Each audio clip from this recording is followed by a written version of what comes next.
What is up, ladies and gentlemen, boys and girls? It's your boy Goblin, and today coming in with a hoot and a holler of a video. Now listen, I know I say that every video. You guys are probably like, Goblin, you say that every fucking time. You're lying to us. I'm calling you on your bullshit. Fuck you, Goblin. That's an unsubscribe. Leafy is better.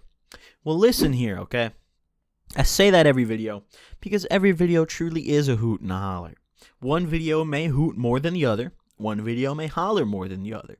But at the end of the day, they're all hoots and hollers, so it doesn't fucking matter. So either way, drop a like if you enjoy the story, and also, don't forget to ask any questions with the hashtag AskGoblin. My Q&A video will be going up tomorrow, so this is your last chance to get any questions in for the next Q&A video. Otherwise, you're going to have to wait until the one after that, which might be like not that long at all, actually, like a week. Either way, I mean, that sounded a lot worse than it was, but either way, drop a like if you guys enjoy. And let's dive into it. So, stealing liquor. This happened over the summer. This happened this summer, just a couple months ago. And I was sitting in my car with two buddies. We're going to call them John and Jim. Now, John and Jim are some savages, especially John. John is the bigger one. John's like this big, bulky white dude, and Jim is like this kind of scrawny, light-skinned dude, but like, he's still about it. He's just like, appearance-wise, he isn't about it. But John, he fits the part, dude. He plays the role. He looks like he doesn't give a shit, and it's because he doesn't give a shit. So, we're all sitting in my car smoking a blunt, and we're talking about how we want to get drunk. But not only do we want to get drunk, we need to make some money because we were all pretty broke at this point. So we're sitting here, we're thinking, all right, how are we going to come up on some money? How are we going to make some money? We're not going to rob someone because fuck that. We're not going to go mug a store because that's just straight up prison time. That's horrible. You know, we're thinking, all right, we got to make some bread. Now, we finally come to the decision that liquor is very good for making money, and we also wanted to get drunk, so we could just use it to drink and then sell some on the side. The thing is, we had to get a decent amount of liquor to make any money off of it, and you know, high school kids, especially over the summer, they're all chronic alcoholics, okay? They love their liquor, and they can't buy it. They're not 21. That's the best part. So you can overprice, you could tax, and even if they say no at first, you could be like, all right, go get your liquor elsewhere then. They'll come back. Just wait for it. They'll fucking come back. They'll hit you up about an hour later. Be, hey, listen, man, I think I'm going to take that price you offered. Then you could sit there and laugh, raise the price by $5 because they fucked with you like that. It's all fun and games. But anyways, so we hatched out a plan. We decided that I was going to be the getaway driver since it was my car we were all sitting in. And John and Jim were just going to go into the store, grab the liquor, and run out. Like literally just a fucking dine and dash, basically. Just grab your shit and sprint. Now, I didn't know how I felt about this idea. I thought it was pretty stupid, but also kind of smart because, I mean, honestly, when you're in a store and you're stealing, you know, the asset protection people are pretty good at picking out who's about to steal, so they probably, if you give them the time to figure out that you're planning on stealing, it's too late. But if you just run in, grab your shit, and run out, they probably aren't even going to have time to react. So, I mean, it was a dumb idea, but also kind of smart at the same time. So I was like, all right, well, all I have to do is sit in the car and drive off. So it's not like I'm running in. So fuck it. I'm down. I'm game. Let's do it. So we pull up to a store called Walgreens. For those of you who don't know what that is, Walgreens is basically, it's like a corner store. It's a convenience store. They have everything. They have everything from school supplies to medicine. They have a pharmacy in every Walgreens. They have groceries, both, you know, cold, frozen, and like, you know, just regular groceries. They have alcohol, tobacco, makeup, you know, hygiene stuff. Literally just everything you could need in a house. They have it, basically. Like, if you go to Walgreens, you could probably get all your shopping done and, like, not really have to do much else. That's basically what they are. But anyways, so we're sitting here, and I pull up to the Walgreens, and we're talking for a few minutes before we go in. I'm like, all right, are you guys sure this is the plan? Do you want to do this? And John's like, fuck yeah, I'm game. Jim's a little iffy. He's like, yeah, I'm down. Let's see how it goes. So I'm like, all right, good luck, guys. I'll be in this spot. Just as soon as you run out the door, go to the car. I'll pull out of the spot. You guys can hop in, and we're out. So we shake up just because I don't know. What if they get caught? I might never see these motherfuckers again. So we shake up. I'm like, good luck. They go in. It was like I was sending my children off to war, dude. I shook up with them, and I'm watching them both walk in the store as if it's like the military boot camp. I'm just like, my poor sons. There they go to Afghanistan. Goodbye. Like, I'm sitting there, facing the door, just waiting for them to come out. They walk in all casually, and maybe not even like 30 seconds later, they come flying out. And I mean like flying. They hit the jet. So I immediately, my car was already in drive. I step on the gas and I pull out of the spot so I can get in without like slowly making sure they don't dent the car. I'm just in the middle of the parking lot blocking traffic. I don't give a fuck.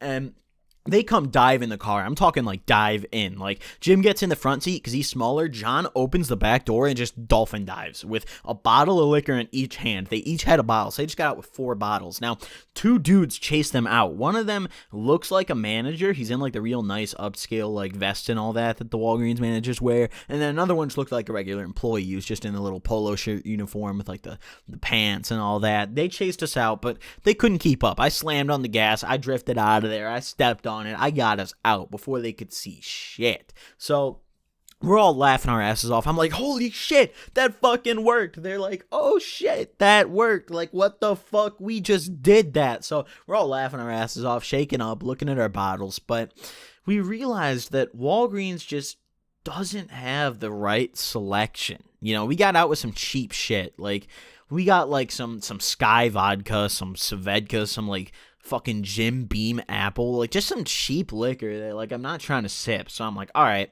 we're gonna sell these bottles for money, because high school kids, if it has alcohol in it, they'll buy it. They don't care how high quality it is. You know, you can't really be picky with your liquor when you're underage. You can't. You just, if it has alcohol, you take it, you know. So we decide we need to step it up. We need to get some bottles that are desirable, that not only we want to sip, but bottles that we could sell that like everybody would want. Like people would see the name and we could tax on it. So we decided, instead of hitting a little corner store next, we were going to go to a full-on grocery store where like they specify, like they have a whole liquor section. So we decide on a certain grocery store, which I'm not going to name because, yeah, I'm just not going to name the store. We decided on a certain store. We're going to call it Bob's Store. So we go to Bob's Store, and it's me, John, and Jim. And we're all sitting there at Bob's Store. We're in the parking lot. I'm parked on the side of Bob's Store. And we're talking. I'm like, all right, same plan. Going to be facing the door. Come run in the car. You know, I'll back into the spot when you guys go in. I just pulled in the spot originally, but I was like, I'll back into the spot behind me, so I'll be in that spot. As soon as I see you guys running towards me, pull out of the spot. You guys hop in the car, and we're out. Now, what made this one a little more difficult than the Walgreens is because the way this store is laid out is a little different. The exits, you know, the entrances don't also work as exits like Walgreens does. You know, the entrances are in only. They don't open the other way. And the exits are behind the cash register. So, like, it's very, very difficult to steal from this store. But you know, you just gotta have faith sometimes. And not only that, the parking lot where I was parked was further from the entrance, like a lot further. So they actually had to run a decent distance to get to me. And like, if someone was faster than them, uh-oh. I mean, that's all I'm gonna say. Uh-oh, that'd be bad. Because like, I had faith.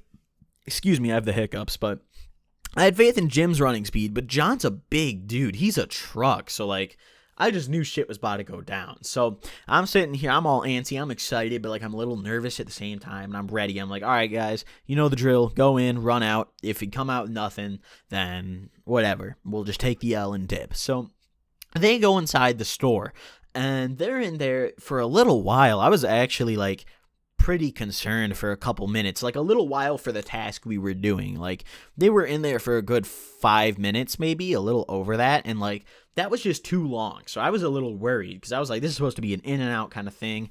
I was like, what if they got caught? Oh fuck. And then all of a sudden, okay, I see Jim run out. And then I see this guy in a uniform of Bob's Store, okay? I see this guy in the Bob's Store uniform. I knew it was the uniform. I knew it was. Getting knocked down on the ground. And then I see John run out after him. I'm like, holy fuck. These sons of bitches actually just beat some ass of the employees. Like, this dude was standing in John's way, and John just body slammed him, just knocked his ass over and kept running. And I heard this lady yell, "What's your guys' fucking problem?" as they were running out. So they start booking it. I mean, like hauling ass faster than I've ever seen them to my car. Like, our adrenaline was going. Theirs was, mine was. I was like, oh shit, they just beat that dude up. Like, they just knocked him the fuck over, dude. I don't know who else they hit, because I didn't see what they did in the store, but like, if they were coming out and I saw him knock a dude over, they must have done some more savage shit in the store. So I immediately whip the car and drive, pull out of the spot. A car sideways. I'm waiting for them. I'm angling it perfectly so they can just dive in. They come running up. Same thing. John dives in the back seat. Jim hops in shotgun. Some fat lady's waddling, her way to my car. But it's too late. It's to no avail. We're already in it. We're in the cut. We got the liquor and we're out. So they're like, go, go, go. I slam on it. We're not even like laughing or anything yet because this is serious shit. We're like, oh, fuck. We need to leave. Like, it was broad daylight too. There's a lot of people here. It was like 6 p.m. on like a Friday evening. So like, I slam the gas, pull out the parking lot, completely blow the stop sign. I was like, fuck a stop sign. I just looked to the left. No one was coming, so I hooked the right. And I got in the left lane right after I made that right, made a left at that light just to make sure I separated myself from all the traffic coming out of this specific store. I almost said the store name, but I had to stop myself. But then we just dipped. We got out and we started like laughing and celebrating. We were like, holy shit, like you guys did that. And it took us a moment to process the bottles we'd gotten out with. We got out with some incredible liquor. I'm talking like 1800 coconut. I think we got a bottle of Henny Black. We got some beautiful liquor, like some actual quality stuff. A bottle of Ciroc Apple, like just really, really good liquor that like, I'm surprised it had alarms on it. We had to go pull in an alley after because, like, the alarms definitely went off. We had to go pull into an alley behind, like, some apartments and smash the alarms off. Pro tip right here. If you want to get the alarms off of liquor, don't let alarms deter you from stealing, okay? If you want to get the alarms off of something you're stealing, especially like a bottle of liquor, those little like cap alarms, literally just take the bottle and just smash the lid of it. I'm talking like just smash it on the ground, stomp it out. It might break the tip, but I mean, fuck it, dude. Just pour it into a water bottle or something else to contain it in because you only want the contents of the bottle anyways. I mean, let's be honest here. Fuck the bottle. Just the liquor's all you want. So either way, we smashed the bottle. We got away with it. And no repercussions. None of us ever got caught. None of us ever got in trouble. It was awesome. It was a hoot and a holler. Definitely a good evening. So thank you guys for watching this video. Drop a like if you guys enjoyed. And also don't forget to ask me questions for my upcoming Q&A tomorrow. This is your last chance to get any questions in for tomorrow's video. Thank you guys so much for watching. I will see you guys next time. Peace.